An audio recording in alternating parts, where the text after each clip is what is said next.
Hello everyone, welcome to SB Maths. Today we are discussing GATE Mathematics 2021. Question based on complex analysis. The first question is based on Ruchi's theorem. Question is, the number of zeros counting multiplicity of pz is equal to 3z5 plus 2 iota z square plus 7 iota z plus 1 in the annular region z belongs to C such that 1 less than mod z less than 7 is. तो हमें number of zeros count करनी है जो given polynomial है उसकी in the given annular region this z belongs to C and the annular region. अब annular region किसे कहते हैं सबसे पहले ये जान लेते हैं. जैसे हमारा ये कोई सर्कल है, इसकी रेडियस r1 है, ठीक है.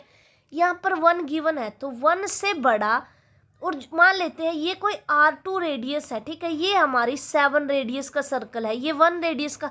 तो जो इसके बीच का पोर्शन होता है इसको बोलते हैं हम एनुलस रीजन, ठीक है. तो हमें इस एनुलस रीजन के बीच में गिवन जो पोलिनोमियल है pz उसकी जीरोज फाइंड करनी है. जब भी हमें जीरोज का कोई भी क्वेश्चन करना होता है तो सबसे पहले अगर गिवन पोलिनोमियल होता है तो हमारे माइंड में एक ही थ्योरम आती है, वो है रुचीज थ्योरम. रुचीज थ्योरम की हेल्प से हम कोई एक ऐसा पोलिनोमियल जो गिवन पोलिनोमियल होता है उस पोलिनोमियल को दो पार्ट्स में डिवाइड कर लेते हैं. और इससे ये होता है हमारा कि हम हमारा एक पोलिनोमियल लेते हैं, इसका जो दो पार्ट्स में जैसे डिवाइड करते हैं, तो जो एक पोलिनोमियल हम लेते हैं वो एक ऐसा पोलिनोमियल लेते हैं जिसकी जीरोज हमें पता होती हैं, ठीक है. तो उसकी हेल्प से हम रुचीज थ्योरम की हेल्प से फिर यहाँ पर रुचि थ्योरम अप्लाई करते हैं और फिर हमारा आंसर मिल जाता है, ठीक है. तो ये हमारी रुचीज थ्योरम की स्टेटमेंट है. Let C be a closed curve in C such that f z and g z are analytic inside and on to C. कि जो हमारा एफ जेड और जी जेड है वो एनालिटिक है इनसाइड भी एंड ऑन टू सी भी. एंड जो हमने लिया है mod F Z greater then है मेरा मोड जी ऑफ जेड से. अब एफ जेड और जी जेड हमें पोलिनोमियल में अपने हिसाब से डिसाइड करना होता है कि हम एफ जेड क्या ले सकते हैं और पी जो जी जेड है वो क्या ले सकते हैं. लेकिन एक कंडीशन ध्यान में रखनी है, जैसे ही हम मोड अप्लाई करेंगे तो जो मोड एफ ऑफ जेड है वो हमेशा ग्रेटर देन होना चाहिए जी ऑफ जेड से. तो हम यहाँ पर रुचीज थ्योरम अप्लाई कर सकते हैं. For all z belongs to C then the number of zeros of f z and f z plus g z are same inside C. तो इसके लिए विद मल्टीप्लिसिटी, ठीक है. इसके लिए हमें जो ये गिवन हमारा पोलिनोमियल है कैपिटल पी जेड, इसको दो पार्ट्स में डिवाइड करना पड़ेगा. यानी एक को हम नाम दे देंगे एफ जेड और एक को नाम दे देंगे हम जी जेड. और ये चेक करेंगे कि इसका जो मॉडुलस अप्लाई करते हैं तो जो हमारा एफ जेड है उसमें हम मोस्टली केसेस में हम सिंगल टर्म कंसीडर करते हैं और उसकी जीरोज हमें पता होती हैं. तो उसकी हेल्प से एफ जेड और f z plus g Z की जीरो सेम होती हैं. तो इस तरह से हम यहाँ पर रुचीज थ्योरम अप्लाई करते हैं, ठीक है. तो ये हमने रुचीज थ्योरम की स्टेटमेंट पढ़ ली. तो गिवन पोलिनोमियल है p z is equal to 3z5 plus 2 iota z square plus 7 iota z plus 1, ठीक है. अब इसको हम टू पार्ट्स में डिवाइड करते हैं. फॉर जेड तो हमें निकालनी है एक एनुलस के अंदर, ये गिवन एनुलस है हमारे पास, ठीक है. ये हमारा सर्कल है रेडियस 1 का और ये सर्कल है हमारा रेडियस 7 का, ठीक है. तो अब mod z is equal to 1 में देख लेते हैं कितनी जीरोज होंगी. तो mod z is equal to 1 के लिए हमने क्या किया, एफ जेड ले लिया 7 आयोटा जेड, क्योंकि जैसे ही हम mod z is equal to 1 apply करेंगे तो यहाँ से मिलने वाला है हमें 7, और जैसे ही जी जेड के लिए मोड जेड अप्लाई करेंगे तो यहाँ से मिलने वाला है 6. तो इट मीन्स जो हमारी कंडीशन है mod f of z greater than mod of g of z for all z belongs to mod z is equal to 1, ये हमारी सेटिस्फाइज हो जाएगी. तो हम रुचीज थ्योरम यहाँ अप्लाई कर सकते हैं और with the help of Rouché's theorem हम बोल सकते हैं कि जो गिवन पोलिनोमियल है हमें f z plus g z, it has the same number of zeros f z, ठीक है. तो एफ जेड के पास जितनी जीरोज होंगी उतनी ही जीरोज हमारे पास F z plus g z के पास होंगी. तो अब नंबर ऑफ जीरोस चेक करते हैं कि एफ जेड के पास कितनी है। अब एफ जेड है 7 आयोटा जेड, अब जेड की पावर 1 है तो इसके पास नंबर ऑफ जीरोस 1 होगी। By the help of fundamental theorem of calculus कि अगर कोई n डिग्री का पोलिनोमियल है तो उसके पास एट मोस्ट n ही जीरोस हो सकती हैं, ठीक है। तो अब ये 1 डिग्री का पोलिनोमियल है तो इसके पास 1 जीरो हो सकती है। And f z plus g z are same with multiplicity inside mod z is equal to 1। तो जो जीरोस है हमारे पास, एफ जेड के पास 1 है तो इसका मतलब रुचिस थ्योरम से आया कि f z plus g z के पास भी नंबर ऑफ जीरोस 1 होंगी inside the circle mod z is equal to 1। तो ये आ गया p z has a 1 zero inside mod z is equal to 1। लेकिन हमें एनुलस के अंदर निकालना है जो एक गिवन एनुलस है। तो अब हम 7 रेडियस का कोई सर्कल कंसीडर करेंगे, उसके लिए हम दोबारा से अलग से यहाँ पर रुचिस थ्योरम अप्लाई करेंगे।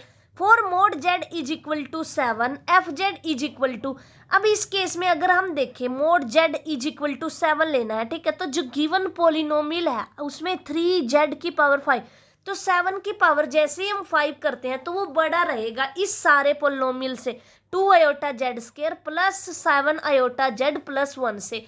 तो हम इस जो 3 जेड 5 है इसको हम एफ जेड मान लेते हैं और जो जी जेड है 2 iota z square plus 7 iota z plus 1। तो इम्प्लाई करता है f z and g z are analytic inside and on to mod z is equal to 7। तो एफ जेड और जी जेड एनालिटिक है हमारे। तो अब रुचिस थ्योरम कहती है कि अगर mod of f of z greater than mod of g z मिलता है हमें, तो फिर हमारा जो number of zeros f z और f z plus g z के पास सेम होंगी। तो ये कंडीशन होल्ड होगी हमें जैसे ही हम 3 मोड जेड की पावर 5 यहाँ पे करेंगे और मोड जेड की वैल्यू 7 है तो ये एफ ऑफ जेड हमारा जी जेड से बड़ा आ जाएगा। तो the number of zeros of f Z, जो ये गिवन पोलिनोमियल है ये डिग्री 5 की पोलिनोमियल है तो इस वजह से इसके पास नंबर ऑफ जीरोस 5 हो जाएंगी। And f z plus g z के पास भी सेम नंबर ऑफ जीरोस हो जाएंगे inside mod z is equal to 7 with the help of Rouché's theorem. तो अब नेक्स्ट है हमारे पास, तो पी जेड हैज, अब पी जेड के पास 5 जीरोस हैं inside mod z is equal to 7। अब ये हमारा सर्कल था, अब इसके अंदर हमारे पास 1 जीरो थी और ये हमारा सर्कल है कोई, इसके अंदर हमारे पास 5 जीरोस है। तो टोटल हमें तो इसके अंदर निकालनी थी जीरो। तो जो ये नंबर ऑफ जीरोस आई हैं 5, अगर इसमें से ये वाली 1 माइनस कर दें हम तो जो हमारी एनुलस के अंदर जीरोस आनी थी वो आ जाएंगी। तो यही हमने यहाँ पर किया गया कि p z has 5 minus 1 is equal to 4 zeros inside the annular region 1 less than mod z less than 7। Hence the number of zeros of p z in the annular region is 4। तो ये हमारा GATE 2020 में Rouche's theorem पर based question था जो कि हमने यहाँ पर क्लियर कर लिया। सिर्फ क्या किया है कि मोड जेड हमने यहाँ पर 2 टाइम्स रुचिस थ्योरम लगाई है, एक बार mod z is equal to 1 के लिए और एक बार mod z is equal to 7 के लिए। अब नेक्स्ट क्वेश्चन है हमारा जो कि गेट मैथमेटिक 2021 में मोबियस ट्रांसफॉर्मेशन से पूछा गया था, ठीक है। द क्वेश्चन इज, ये 1 मार्क्स में पूछा गया था। Let T z is equal to a z plus b by c z plus d and a d minus b c is not equal to 0 be the Mobius transformation which maps the point z1 is equal to 0 and z2 is equal to iota और z3 is equal to infinity in the z plane onto the point w1 is equal to 10, w2 is equal to 5 minus 5 iota and w3 is equal to 5 plus 5 iota in W plane respectively, then the image of the set S is equal to Z belongs to C, real part of Z less than 0 under the map W is equal। हमें एक Mobius transformation given है और 3 points Z plane के अंदर given है और वो map हो रहे हैं W प्लेन के अंदर W1 10 पे, W2 5 माइनस 5 आयोटा पे and W3 is equal to 5 plus 5 iota पे।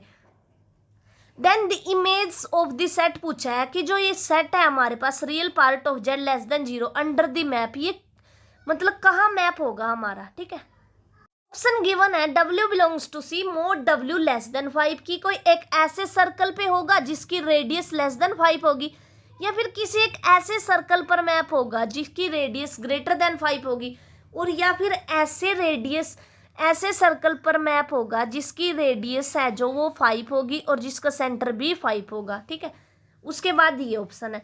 अब देखते हैं हम linear fractional transformation. Result number 1, the linear fractional transformation W is equal to FZ maps 3 distinct points Z1 and Z3 uniquely into 3 distinct points W1, W2, W3। तो जो हमारे पास ऐसी कोई मैप होती है जो कि Z1, Z2, Z3 को W1, W2, W3 पे मैप करती है, उसको हम यूनिकली डिटरमाइन कर सकते हैं with the help of invariant formula. तो ये फार्मूला याद होना चाहिए, इसकी हेल्प से हम ये क्वेश्चन कर सकते हैं कि W minus W1, W2 minus W3 and by में W minus W3 and W2 minus W1। ठीक है, और Z minus Z1, Z2 minus Z3। अब ये जो अगर लेफ्ट साइड याद है तो राइट साइड बस सेम टू सेम, सिर्फ हमें सेम रखना है, W की जगह Z चेंज करना है कि W माइनस W1, W1 1 आ गया, जैसे 2 से शुरू करेंगे, W2 minus W3 by W minus W3, W2 minus W1, ऐसे ही सेम राइट साइड में लिखना है। अब है result number 2, under the linear fractional transformation W is equal to FZ cross ratio is invariant. तो given TZ is equal to AZ plus B by CZ plus D, AD minus BC is not equal to 0, be a Mobius transformation such that कि हमें given है कि जो Z1 है वो W1 पे जा रहा है, Z2 W2 पे और Z3 W3 पे, और Z1 Z2 Z3 W1 W2 W3 इनकी वैल्यूज गिवन है। तो हमने यहाँ पे लिख लिया कि T ऑफ 0 10 पे मैप हो रहा है, T minus aorta 5 minus 5 aorta पे, और T of infinity 5 plus 5 aorta पे। तो जो ये फार्मूला था इसमें वैल्यूज पुट करनी शुरू की, तो यहाँ से आ गया W माइनस W1। अब W1 की वैल्यू है हमारे पास 10, तो वो यहाँ पे पुट की, तो W माइनस 10। अब W2 देखते हैं, W2 है 5 माइनस 5 एयोटा, W3 ये हमारे पास 5 प्लस 5 एयोटा, तो यहाँ पे पुट कर दी ऐसे ही नीचे, और Z की जो गिवन वैल्यूज थी वो पुट कर दी, और यहाँ पर Z3 की वैल्यू इन्फिनिटी है, तो वो पुट करने से पहले हमने इसको 1/Z कर दिया, जिससे कि जो ये वैल्यू है अगर 1/इन्फिनिटी करते हैं तो वो 0 आता है, तो इसलिए हमने Z3 को पहले ही कॉमन ले लिया, ऊपर से और नीचे से कट कर दिया। तो यहाँ से Z3 से कैंसिल हो गया। ठीक है, अब आगे आया हमारे पास W minus 10 iota by W minus 5 this, ये आया, तो -1 से -1 कैंसिल हो गया, तो यहाँ से Z बाय माइनस एयोटा आया, और यहाँ से हमारे पास -5 एयोटा। तो इसको जैसे ही हम सोल्व करते जाएंगे, ये आप सोल्यूशन स्क्रीनशॉट लेके देख लेना कि ये आ जाएगा हमारे पास 2W minus 20 by W plus W iota minus 10 iota is equal to Z। तो now take the set W belongs to C, W minus 5 less than 5। तो हमने एक सेट कंसीडर किया, it is a circle with centre 5 0 and radius 5।